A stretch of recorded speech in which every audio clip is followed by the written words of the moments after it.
What's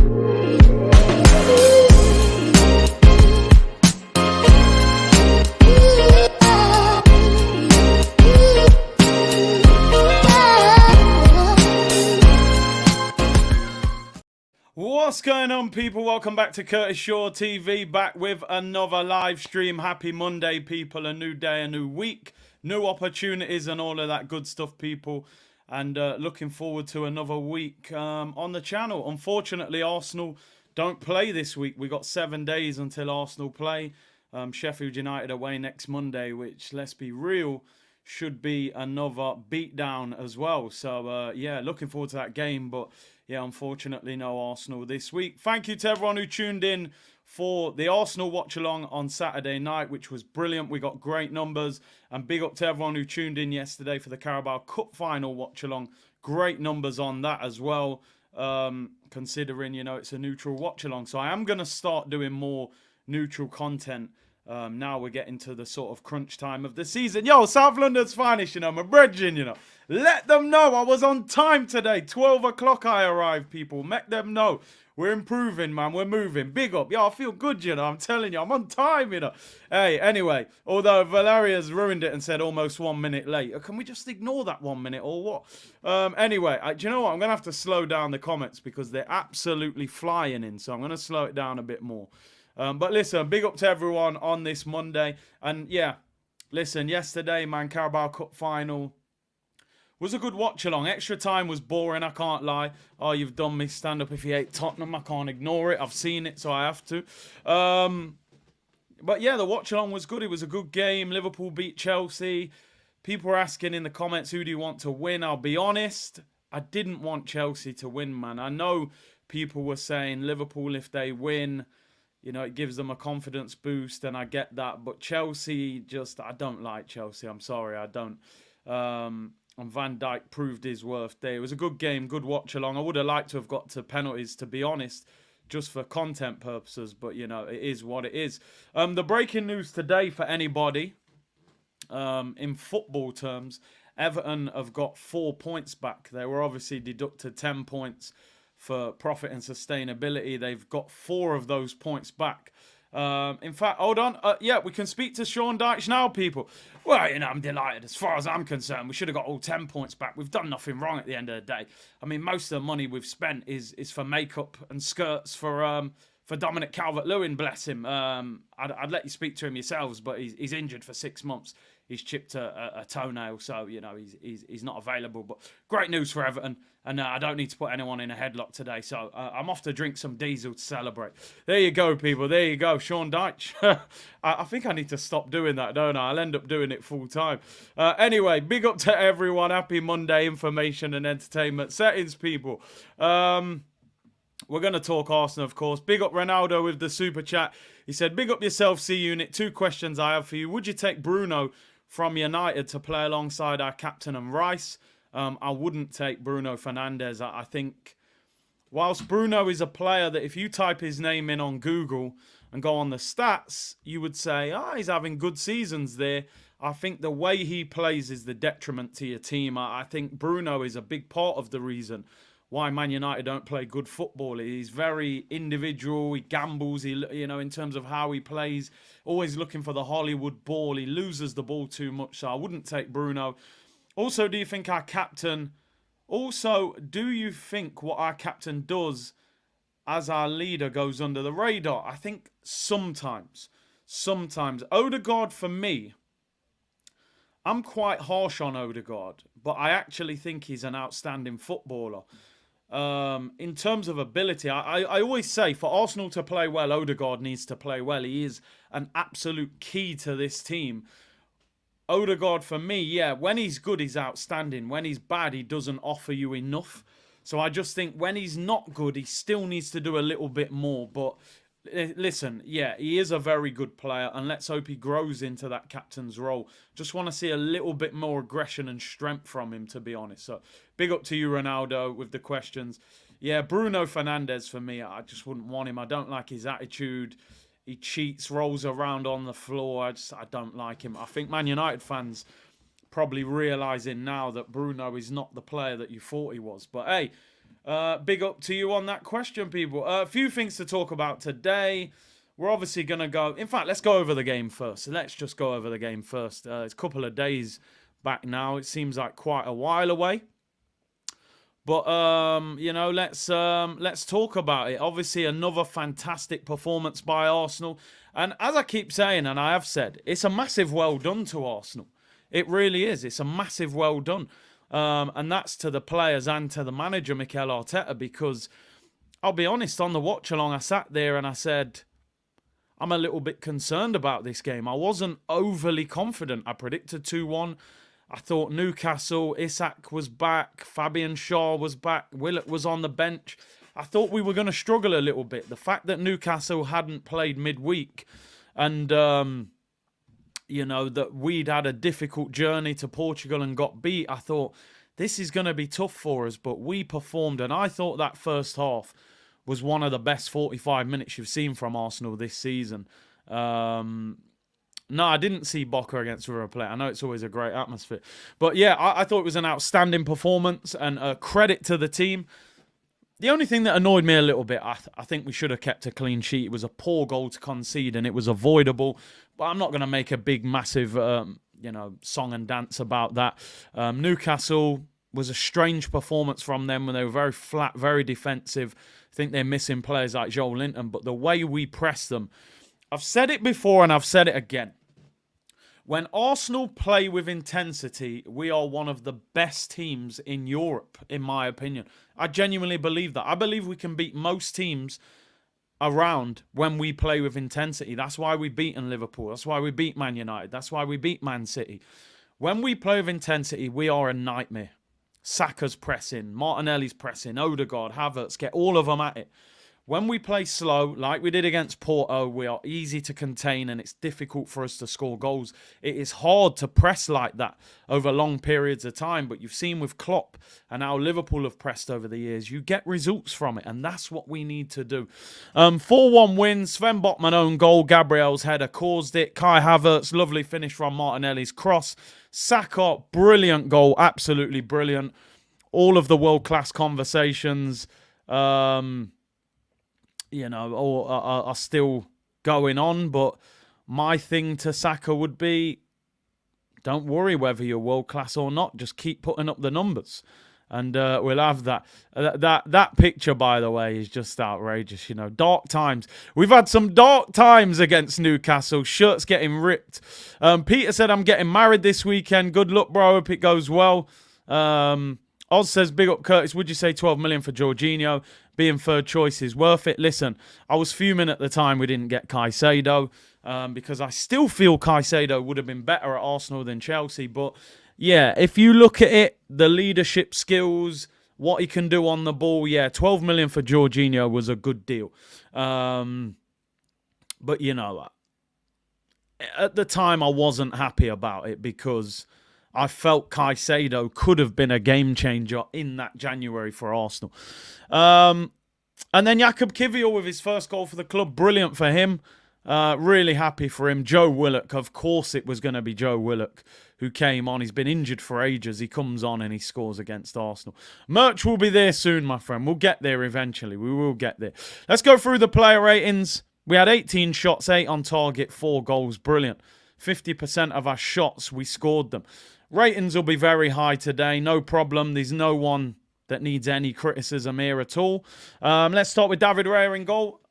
Oh, Kiwior apparently has scored. It's his second goal. Apologies. That's what you're there for, you know. I thought it was his first Premier League goal. But anyway, David Raya in goal. Easy work for him. Didn't have a lot to do. 2 shots on target, 7 out of 10. Not that he didn't play well. He did play well. He just didn't have a lot to do. Oh, he scored against Wolves. Yeah, you're right. You're right, people.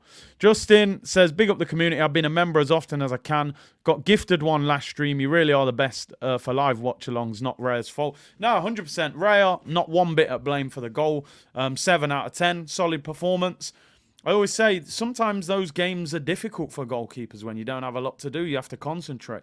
Like you said, Roscoe did a lot of sweeping, came off the line, collected it, did well. I think the best compliment I can give David Raya is that we're no longer talking about Aaron Ramsdale, and that's where we're at.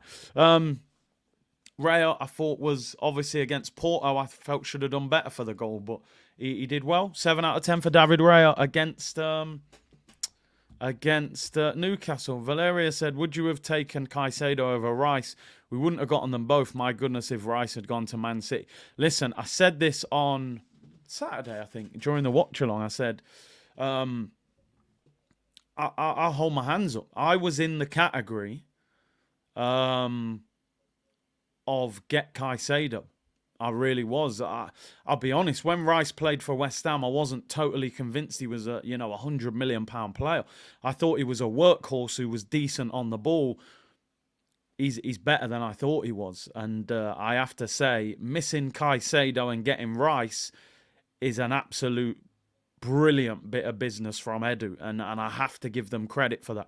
I think Declan Rice's character, his leadership, his personality, his quality on the ball is incredible. I looked at Caicedo and Rice. I thought this was going to be N'Golo Kante and Granit Xhaka part 2. I thought Caicedo was the rebirth of N'Golo. He wasn't. So, yeah, listen, I hold my hands up. I don't mind being wrong. I don't mind being wrong if it's for the better of Arsenal. So I'm glad they didn't get Caicedo and they got Rice. 100% was the better signing. So, yeah, Edu masterclass. Let's go to right back Ben White. I thought he had a solid game.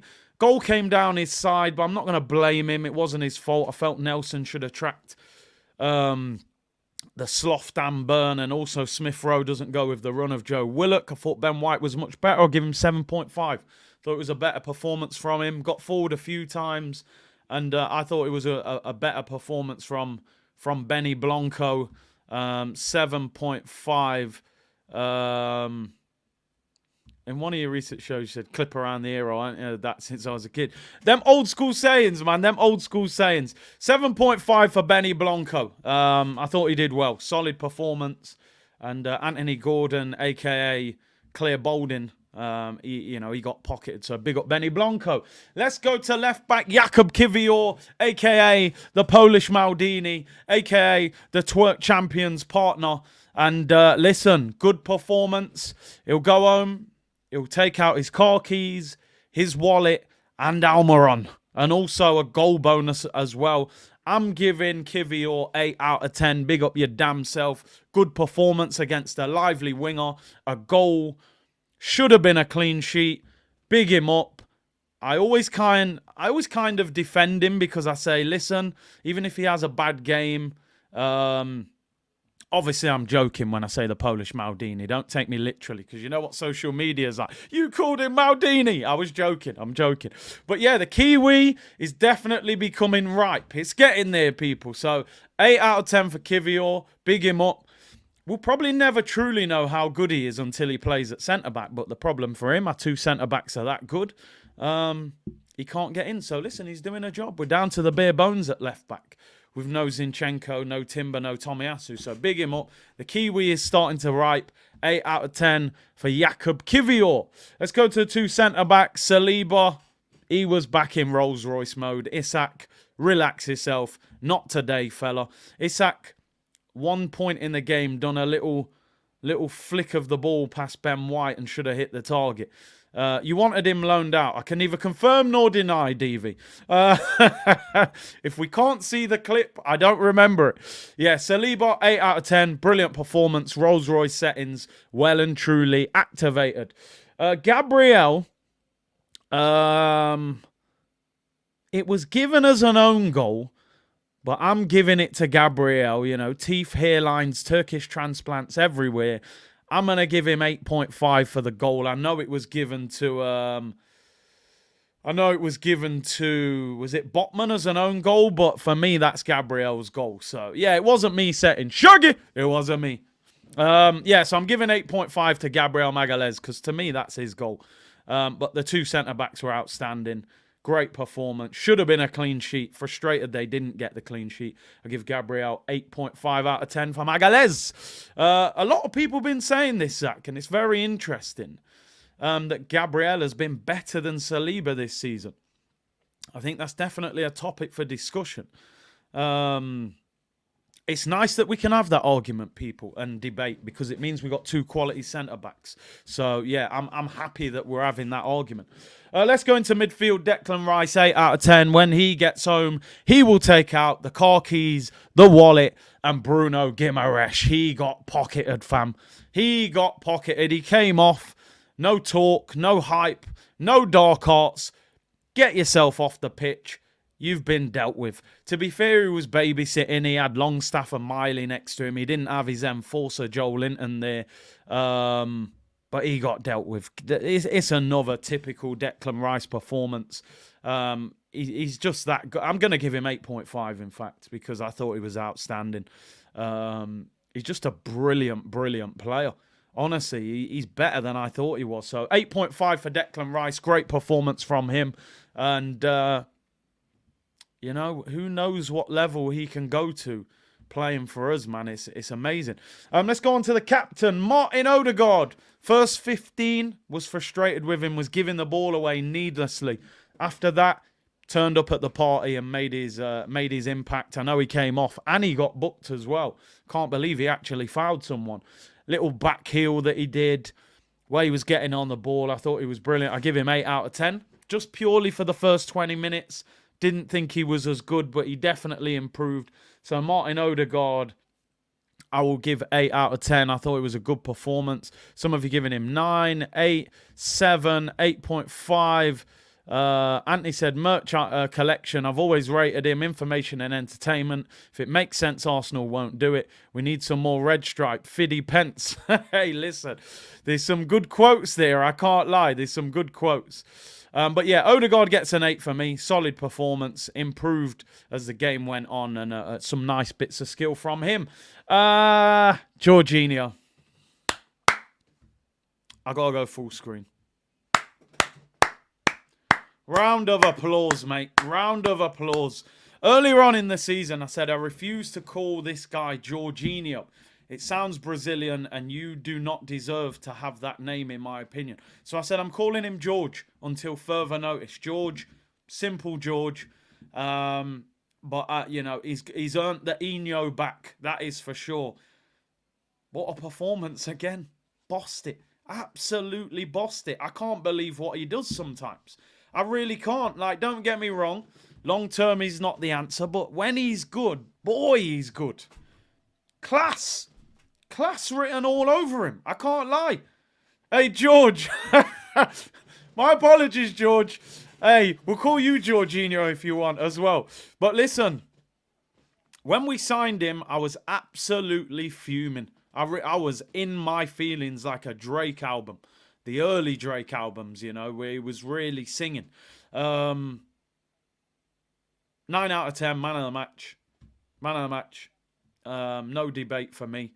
Absolutely outstanding performance. He is Lone Star. He's the quarterback.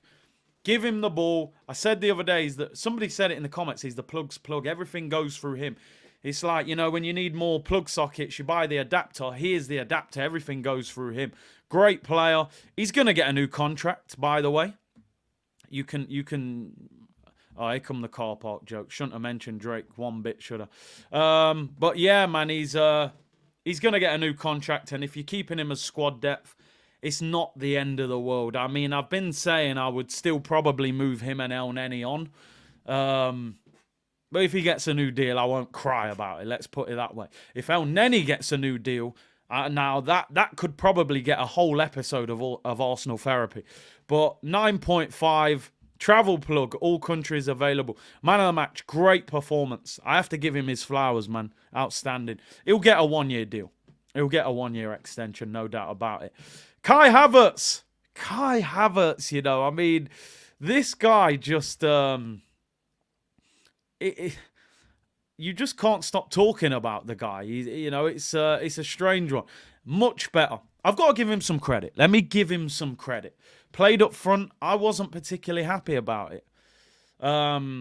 Seems like Trossard gets dropped easily. Kai Havertz doesn't, but we know the reason. Havertz cost 65 million. Trossard cost 27 million. Money talks, people, as Dizzy Rascal once famously said. Good goal. Great movement. well, I won't say good assist. Not taking nothing away from him. It was a simple 10-yard pass. Saka did the rest. I'll give him 8.5. Goal and an assist. You play up front, you get a goal assist, you've had a good game, right? 8.5. The reason I can't get to 9, he missed an absolute sitter. And it is a sitter, people. And somebody said it in the chat. We sit there sometimes and we go, yo, I think I would have scored that. I genuinely think I slot that in the corner. But hey, I know Premier League pressure, expectation, it's different. But at that level, you have got to score that. Now, you're lucky. We win the game 4-1. Nobody has to talk about it that much.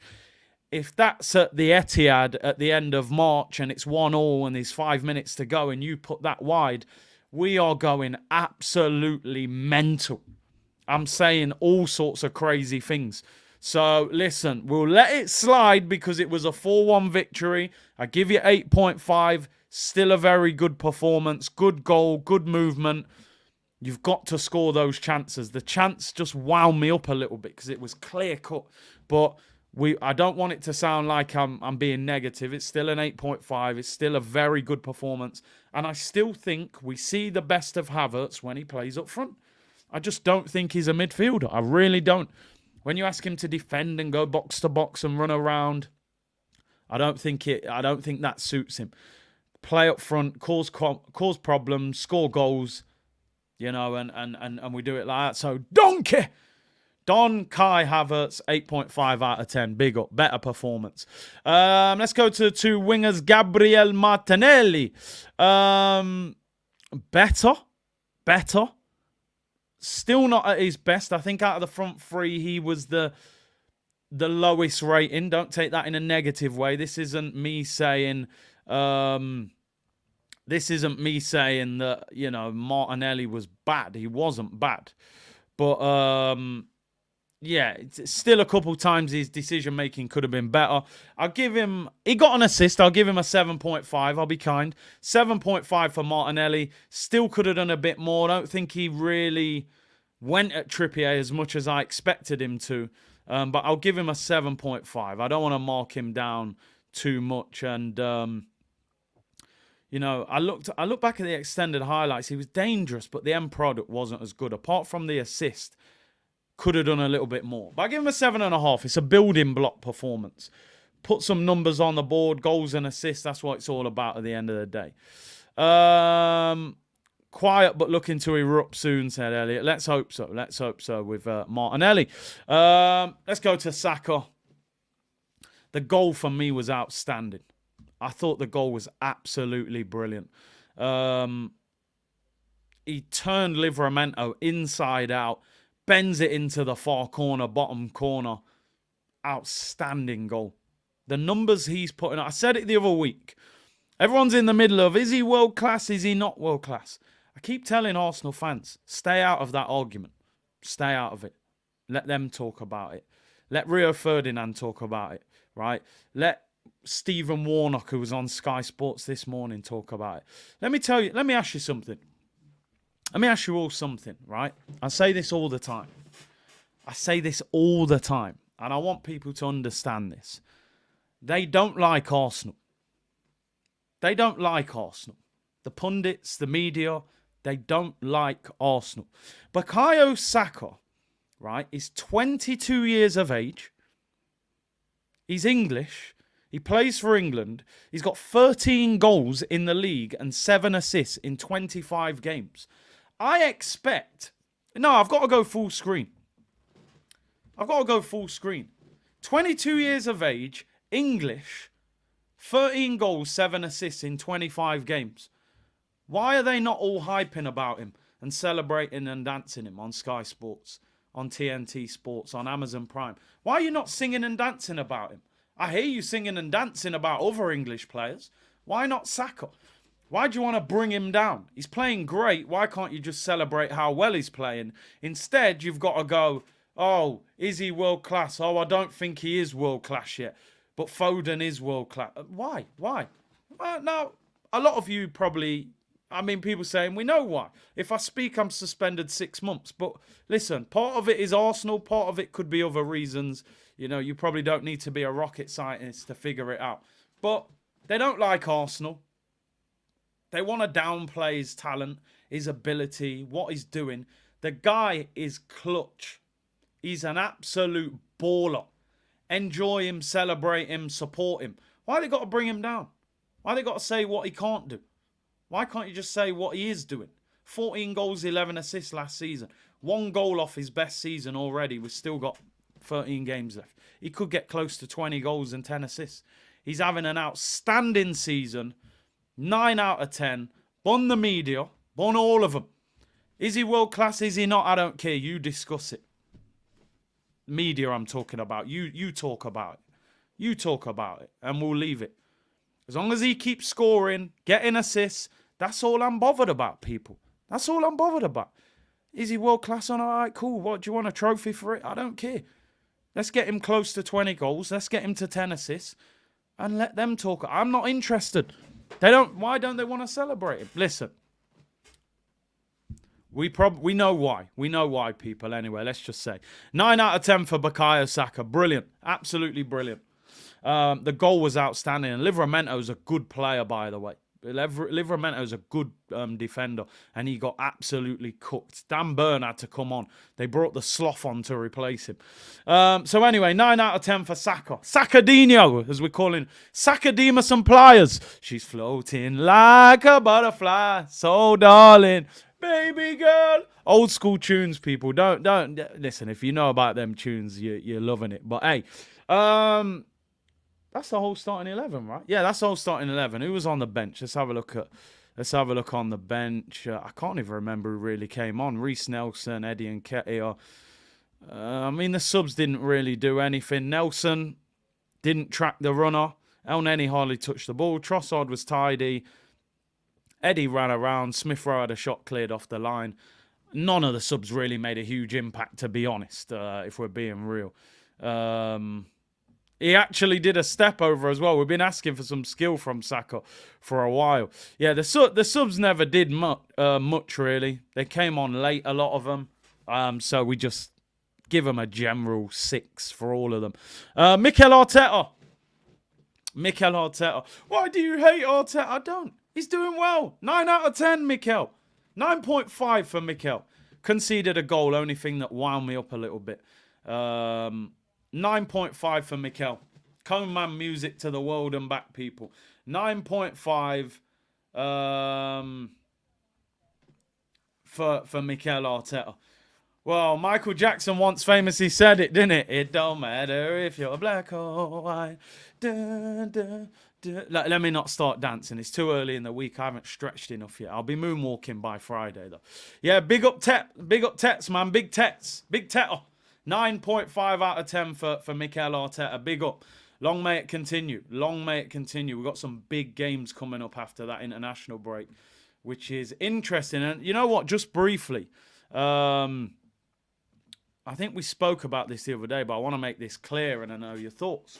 So, Chelsea, what did Gary Neville call them? The billion pound something billion pound bottle jobs who lost to Klopp's babies, he said. Chelsea could have an influence on what happens to us over the next few weeks. And basically, Chelsea have got Leeds on Wednesday in the FA Cup. And if Chelsea beat Leeds, which I don't actually know whether they will or not, to be honest. If Chelsea beat Leeds, then the game between Arsenal and Chelsea will be cancelled because Chelsea will be playing in the FA Cup that weekend, which means Arsenal will have nearly a 3-week break because after that Chelsea game is a 2-week international break. So I don't know if that's actually a good thing for Arsenal because we're in such a good run of form at the moment. A 3-week break is probably not ideal. Now, obviously, for 2 of those weeks, the players will be off on international duty, so they will be playing. And, it gives us an opportunity to get some players back. But ideally, I wouldn't have wanted Arsenal to be off for that long. Maybe they will go Dubai. I think they need some gold stake to keep them going. So we got Sheffield United away a week today. Should be a beatdown. Now, that should be a case of how many. I'm expecting 4-5-0 there. And, I don't want to seem overconfident. Sheffield United are dreadful. We then play Brentford at home. I believe in that game, David Raya is not allowed to play with it being a league game. So that will be probably the Aaron Ramsdale farewell appearance for Arsenal. That is next Saturday, I believe, against Brentford. We should be beating them. Brentford don't look great at the moment. And then the following midweek is Porto in the massive return leg. Chelsea will probably beat Leeds, although maybe not. But I expect them to. And then that would be our last game until the end of March when we play Manchester City, which is just... that could be an absolute monster game. So it's very interesting time with the fixtures. Yeah, triple captain for Saka, man. Get him in, triple captain. Simon said the press by Martin, Odegaard and Kai Havertz was so immense, tireless. Kai's assist was worthy because he won the ball back by cutting out a pass to start the move. Big up, yeah, good point. Southern Guna said Nketiah's got to be moved on. The starting 11 kicked Newcastle in the teeth, and I loved every minute of it. Let's take that and apply it to everyone. Listen, if this team can play with intensity between now and the end of the season, they've got a chance. 12 Premier League games left. I think we need to win at least 10 of them. If they pick and choose games to do it, we'll fall short. We will fall short.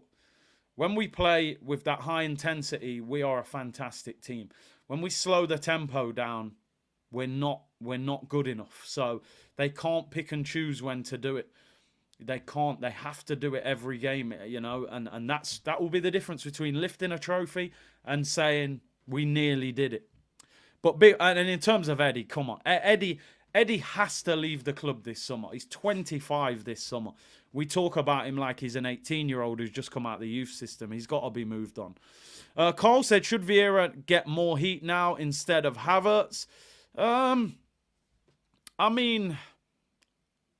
think with Havertz, the expectation was so high. He cost more money. He also came from Chelsea.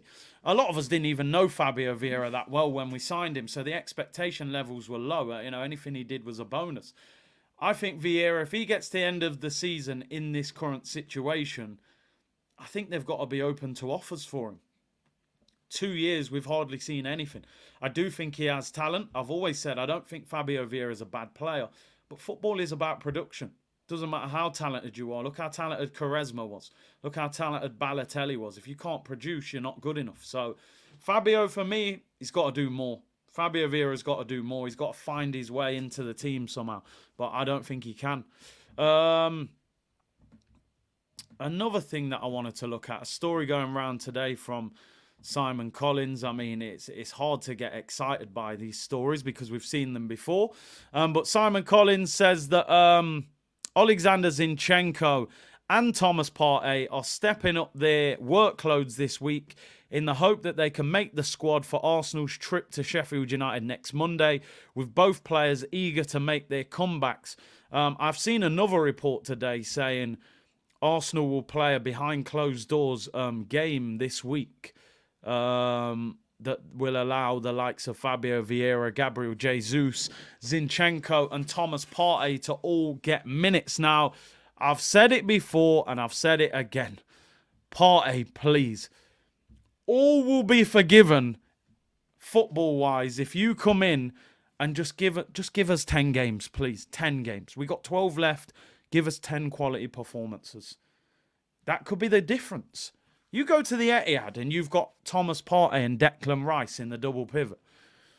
I said the other day I have no expectation of Thomas Partey. I've given up because I don't want to, build up my hopes and then it lets us down.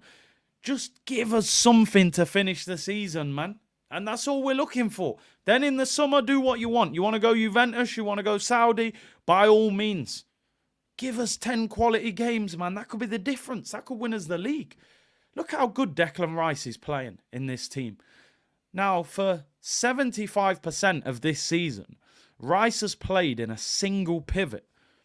with Havertz and Odegaard in front of him, with basically no one next to him. Can you imagine how good he would look with an informed Thomas Partey next to him, saying, go and do your thing, I'll protect you. You got Jorginho now hitting form, Havertz improving, Odegaard has improved the last few weeks, Saka's producing numbers. You know, that it would be a massive boost for us, as Wenger says. You know, it'd be like a new signing. Zinchenko is an interesting one because Kivior has been defending well, but I still think because of what Zinchenko offers on the ball, you know, the manager would still favour Zinchenko. But we need them back. I know we're frustrated with Partey. I know, like I said, a lot of us have kind of given up on him. If we can get him for a dozen games, 10 games, 8 games, could be a huge boost for us. And listen, don't build up your hopes with him, but it'd be great if we could get him and get him in some sort of form. And Zinchenko would be a boost as well, because we need every possible player available for this running. You see the amount of injuries that Liverpool have got at the moment. You know, Gravenberch come off yesterday with his foot in a cast, and Klopp saying he could be out for a while, and the amount of those injuries could make the difference at the end of the season. So I really hope that that we get Zinchenko back and Partey back and Fabio Vieira's back now. Jesus is back. We're only really waiting on Tomiyasu and Timber, and we're at full strength. So listen, long may it continue. I want to see these guys come back. Bit of transfer news to talk about, people. Always a bit of transfer news. The Tomiyasu injury, by the way, has gone really quiet. There's no real mention of how long he'll be out for. Arteta did say in the press conference last week that Timber will be on the training pitch this week doing some bits. So that'll be great to see. I don't know if anybody's checked their emails since I've gone live, but I've now got an email about the US tour. The first 2 games in America, Manchester United in LA, and Liverpool in Philadelphia. Tickets have gone on pre-sale, I believe. So you can probably get your tickets. They go on general sale tomorrow, but I think you can get them today on pre-sale. So if you've got any plans to go to those 2 games, get on the Arsenal website now and try and get your tickets. I haven't managed to look at the prices yet.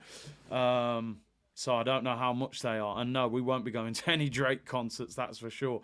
So check that out, people. I think they're going to play another game as well. I did get told last week there'll be a 3rd game added to that tour. You know, the tour is only 5 days at the moment. I can't see them going all the way to America for 5 days. I think they'll play against a US team over there. Anyway, bit of transfer news to talk about. First of all, Ben Jacobs, friend of the show, talking about Victor Osimhen. He said, we still can't rule out Arsenal in the race for Osimhen. It's also true that PSG have Osimhen very, very high on their list. Apparently, it's their number 1 target to replace Kylian Mbappe, who looks as if he's finally going to end up at Real Madrid. He said, I'm still told by sources that Osimhen's priority is the Premier League, which is encouraging for Chelsea and Arsenal. He would be looking for about 250k a week, which Arsenal, Chelsea and PSG would all be happy to pay. I mean, first of all, 250k, Havertz is on more than that. That's light work. I personally, I'm surprised that that's how much he would want. He turned down apparently like 800,000 to move to Saudi in the summer. So I think he'd be asking for more than that. I reckon Ben Jacobs maybe has called that a little bit too low. I think he'd be looking 300 grand plus. Listen, Chelsea, unless they win the FA Cup, which I don't think they're even going to play in Europe next season. Obviously, money talks, and Chelsea throw money around, and they do need a striker. Will Arsenal go in for him? We know the release clause is there. Elliot said Osimhen is my choice. And it's interesting. It is interesting with Osimhen. As much as I've said before, I'm not fully convinced by him. If we did get him, I would still be excited because of what he has done in Italy and what level could he go to in the Premier League and with the service that we create. And he is tall. And he does score goals, so let's see with that one. But yeah, I think the release clause is about 110, 120 million. So Arsenal would have to rate him very high to be willing to pay that money. You know, we saw with Declan Rice, with the interviews, with all the comments we saw afterwards, Arsenal were just fully convinced that Declan Rice was the right signing. And to spend 100 million on a player, everyone at the club's got to look at that deal and go, you know, this is the right one. If there's any doubts around Osimhen, then I don't think Arsenal will go for him, because you don't spend 100+ million on somebody you're not totally sure of. So let's see. I think at the moment, you're looking at Tony at about 70 million. You're looking at Osimhen at maybe 110, 120. I mean, Sesko would be difficult to get. Vlahovic, I think, would be difficult. But players like Santiago Jimenez and some of the other ones around Europe would probably be available. But it just depends which one they want. Isak, possibly. It looks like Newcastle will have to sell maybe one player. That guy D said, I can't find any prices on the website for the tour or ticket prices. I've just got an email. Let me try and have a look. I do want to see what it says. Pre-sale code is AFC24. There you go, people. Got to look after the community. If you haven't got the email, I'm looking now. It's taking me to Ticketmaster website. AFC24 is the code. How do you get them? Pre-sale starts. Show all pre-sales. It says 2 hours away. Oh, there you go. Oh, they're in 2 hours. 2 hours time they go live. There you go. 2 hours time. AFC24 is the code. It's on the Arsenal web. Well, they've sent an email. So Ticketmaster. Man United v Arsenal. 2 hours. 2 hours until them tickets go on sale. Oh, no. Tickets are now on sale for the Liverpool game. Join the queue. Right, let's have a look. Let's have a look. I'm looking now. Basically, I don't even want to buy them now. I just want to see how much they are. They're going to absolutely bump us. That's one thing. They're not going to go easy on us. Right, I'm in the queue. It says the queue may take up to 10 minutes. So the Liverpool game is on sale in Philadelphia. It says 2 hours until the game against Man United go on sale. Those tickets will go quick as well. AFC24 is your code.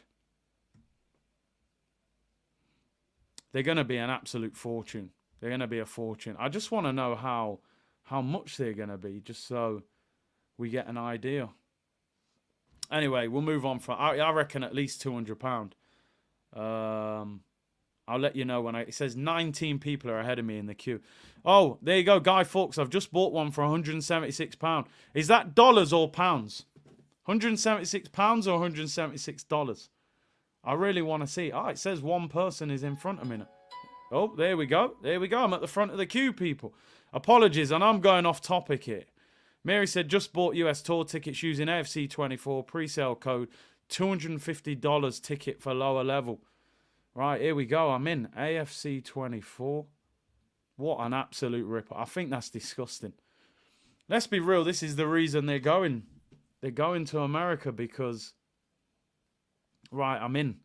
How much are the tickets? Let's just have a look at the top tier. Let's go for the cheap nosebleed seats. Nosebleed seats, right. These are right at the back. $185 plus $20 commission. So you're looking at $205. And that's for nosebleed seats where you're going to need binoculars. So the ones near the front. Let's have a look at these ones near the front. This one says $285 plus $20. So you're looking $300 for a decent seat. $300 for a decent seat. And that's with the discount code. Whatever kind of discount code that is. So yeah, you're looking $200 plus dollars for nosebleed seats up in the sky. And you're looking at over $300 for a decent one. This is why Arsenal keep going to America. They're making an absolute fortune. Yeah, there you go. $300 plus. Crazy. Absolute rip-off. They shouldn't be allowed to charge that much money for a friendly. And you know the problem you've got is there's international tournaments this summer. So in reality, if England, I think the Euros final is around the 13th, 14th of July, right? and they play against Liverpool on the 31st. So that is, 2.5 weeks later. And especially that Man U game on the 27th. In reality, if England and France, for example, got to the Euros final, you're probably not going to see Saliba, Rice, Saka. You're not going to see these guys. So you could be paying $300 plus to watch Eddie and Nketiah playing up front or somebody crazy like that. So I think it's outrageous that they're charging that much, but they know they can do it. So they're going to bump people, I'm afraid. But yeah, so Liverpool Arsenal tickets are available now on Ticketmaster. Man United Arsenal tickets go on sale in 2 hours, but make sure there's some money in that bank because they are about to bump people. That is for sure. It's disgusting. They should not be allowed to do that. The fans should protest, but they don't care. They know they fill the stadium. Imagine paying $300 to watch Cedric Elneny and Eddie Nketiah. It's a possibility. Anyway, another striker that we're looking at, people. Big story about him today in Team Talk. Arsenal have Evan Ferguson on a short list of strikers they believe can take the number 9 spot next season. They see the Brighton man as a huge talent who can play in the Champions League and become a world-beating striker. I've said it before and I've said it again, and I stand by it. I think he's a very big talent. I don't think he's the answer. I don't think he's ready. 6 goals this season, no assists. He's not pulling up trees. João Pedro has benched him. He's 19. I don't think he's ready to come to Arsenal and be the main man. Brighton would apparently want upwards of £80 million for him. Listen, maybe in a few years' time, we're talking about one of the best young strikers in the Premier League. I said it now, I don't want no project. I'm not here for no project. We heard about Project Youth and all that 3 years ago. I don't want no projects. I don't mind them being young, but they've got to be ready. I'm not paying £80 million plus for Evan Ferguson. I'm sorry. 6 goals this season. João Pedro's benched him. You know, he's not the answer. He's not. 2 or 3 years, we could be having a different conversation. Get me Tony. Get me Osimhen. There's options out there. There's goal scorers banging goals in left, right, and centre. So for me, stay well away from this deal. A lot of you mentioning this guy, Victor Gyökeres, is it? I could be butchering his name. Plays for Sporting Lisbon, 17 goals, 8 assists in 21 games, 25 years of age. Was signed from Coventry City in the Championship. Scored 21 goals and 12 assists last year in the Championship. Gone to Sporting Lisbon. He's tearing up the league. Swedish international. And a lot of clubs looking at him. Apparently could be available for around £50 million this summer. So that's one to keep an eye on. A lot of people looking at him. You've got Jimenez over there at PSV. Feyenoord, sorry, forgive me. I know those two probably got a rivalry. 19 goals, 4 assists in 22 games, 22 years of age, Mexican international, born in Argentina but chose to play for Mexico. Tall player, target man, I think he's left-footed. A lot of clubs looking at him. Apparently, you can get him for around 45 million from Feyenoord. He's one that a lot of clubs are looking at as well. You've obviously got Sesko over at Leipzig, 20 years of age, tall. He's got 7 goals this season in 20 games. Was signed from Salzburg, Slovenian international. Not ripping the league up, really. 7 goals in 20 games, 2 Champions League goals. But a lot of clubs like him. He's tall, he's mobile. You've got Boniface, Nigerian international, who plays for Leverkusen. They're flying. He's got 10 goals in 16 games, 7 assists, 23 years of age. Leverkusen likely to win the league this season. He's got 4 goals in 5 Europa League games as well. And like I said, 10 in 16. So, listen, there's no excuse for Arsenal not to get a striker. Whoever that is, somebody talking about Xerxes, who I haven't seen enough of, to be honest. But you can get Tony, you can get Osimhen. If you wanted some of those guys, you could get them as well, maybe as well. So there's no excuse. There's absolutely no excuse for Arsenal not to get a striker through the door. In terms of Evan Ferguson, as I said, think he's a talent. I just don't think he's ready to be the Arsenal number 9. He's not in the Brighton team. And they obviously feel João Pedro is ahead of him. So I think for me, give that another year or two to marinate, and then maybe we come back and have a conversation. Listen, even Ollie Watkins, and I've said before I'm not convinced by Ollie Watkins, but what he's doing this season, you know, clubs will be in for him. But he signed a 4-year or 5-year contract. So 14 goals, 10 assists this season. I mean, you can't turn your nose up at that. If he gets 20 goals and 12, 13 assists, that's an outstanding season.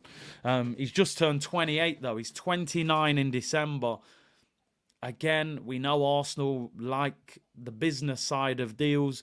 Would they be prepared to spend so much money on a guy who's 29 this year? And also, Aston Villa are not going to let him go on the cheap. Villa paid 40 million for him.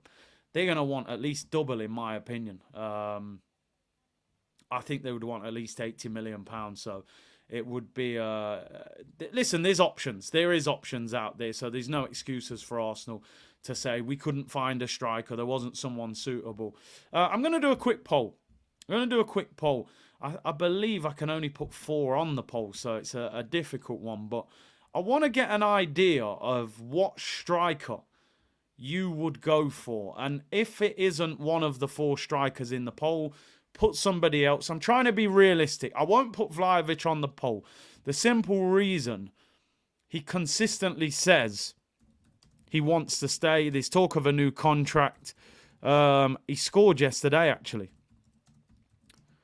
I'm going to put the realistic ones that I think would be on the move this summer. What striker would you sign? I'm going to put Ivan Toney and Osimhen because they're gettable. I think they would both come to us. Osimhen would be very expensive. I mean, you've got Openda, you've got Sesko, you've got Jimenez. From what I've read, Jimenez is definitely available. I definitely think you can get him. We'll put Ollie Watkins. We'll put a Watkins on there, and we'll put Jimenez. If you want Boniface or you want somebody else, put them on there as well. Santiago Jimenez, because he is very gettable from PSV. I keep saying PSV. It's Feyenoord, isn't it? He is very gettable. They're willing to sell at the right price. Those clubs will take the money. So, Jimenez. Right, there we go. And if you don't think it's any of them 4, just write who you would go for. That guy, is it Gaio Keres? I don't know how you pronounce his name. He is doing the business. People saying Mbappe, I mean, listen, we can dream, right? Leao, yeah, scored a great goal, man. But left winger just signed a new deal. I think his release clause over 120 million euros. So can't see Arsenal paying that for a left winger. We're quite stacked out there. Unless you was playing Leao up front, but it's a big risk for a guy to play him in a different position. Arteta won't get Toney. That guy Keres, I like him. I'm probably butchering his name, but he's starting to creep up on that ladder. I haven't put Vlahovic just simply because he said multiple times he's at his dream club. He doesn't want to go, and they're talking about new contract. Guy Keres got the full package, right foot, left foot finisher, and link-up play. Does Jesus come straight back into the team? I don't think he does, Cole. I'll be honest. Gunnar said, take 80 to 100 million to Newcastle. Don't return without Isak. Yeah, I mean, good player. Leao is levels above Martinelli, but what I'm saying, I don't think Arsenal would prioritise a left winger for a guy that's going to cost 120 million. Toney all day. Guy Keres is the truth. Maybe I should have put him on the list. He is starting to look good. And before we round up, I'll leave that poll there for a few minutes. Let's have a quick look at the Premier League table. Always good to finish with the Premier League table. Arsenal in 3rd place, but more importantly, only a point behind Man City, who ground out a win at Bournemouth as a shame. Looked like Bournemouth could have got an equaliser. And also, Liverpool on 60 points. So Liverpool are top, Man City 2nd, Arsenal 3rd, 2 points separating us. Manchester City play against Man United this weekend, I mean, I wouldn't get too excited for that because I just don't think Man United have got anything in the tank at the moment to go to Man City and get something. But stranger things have happened. We can all hope. But Man City, I mean, some of their upcoming games. Man City's next few games, people, are crazy. Well, I'm hoping they're crazy anyway. When you look at that run, I mean, they've got Luton tomorrow in the FA Cup. Then they play Man United, then Copenhagen. But then they've got Liverpool away, Brighton away, Arsenal at home. So their next 4 Premier League games, Man United at home, Liverpool away, Brighton away, Arsenal at home. If Man City come through that four-game run with 4 wins, I think it's a write-off. But I'm hoping they drop points in a few of those games. Man United, I just can't see United doing anything. They stink at the moment. But I'm just hoping they go there and defend well and nick a draw or something. But Liverpool at Anfield, man, that'll be a great game. Brighton away. Brighton are very hit and miss. And then obviously the Arsenal game that could be an absolute... could be a title decider. Who knows? But... you know, Liverpool are in the mix, of course. So we need to win our next few games and keep that pressure on. And obviously, like I said, Liverpool and Man City play each other in a few games. And some of these midweeks, while they're playing in cup competitions, we've got a little bit of a break. I'm probably going to do Manchester Derby watch-along, yeah, because Arsenal don't play until Monday. The Manchester Derby's on Sunday. So, yeah, Man City, Man United will do it. Simon said Jimenez is clinical but doesn't work hard. I like Gaio Queiroz, but when I watch Xerxes, he comes deep, uses left and right, plays like an Arsenal player. There's definitely options. So whatever it is, there's no excuse. This is where we need... we got to see City drop points, 100%. You in the community are overlooking Lautaro Martinez. I don't know what it is, man. I'm just not convinced by him at all. I always feel he plays better in a 2 when he was next to Dzeko or Lukaku, a big man to do the dirty work. By himself, I'm just not convinced by Lautaro. I'm not. I'm going to end that poll before I round up, people. The question was, what striker would you like to see Arsenal sign this summer? I left those 4 up. Ivan Toney, 48%. Victor Osimhen, 34%, are the winners there. So I think people... probably still feel more confident going for players that they've seen and know a little bit more than an unknown quantity. People, I'm going to round up there. I will be back around 4 o'clock for the members stream. Get yourself in for that if you're about. The link will be live on the community page.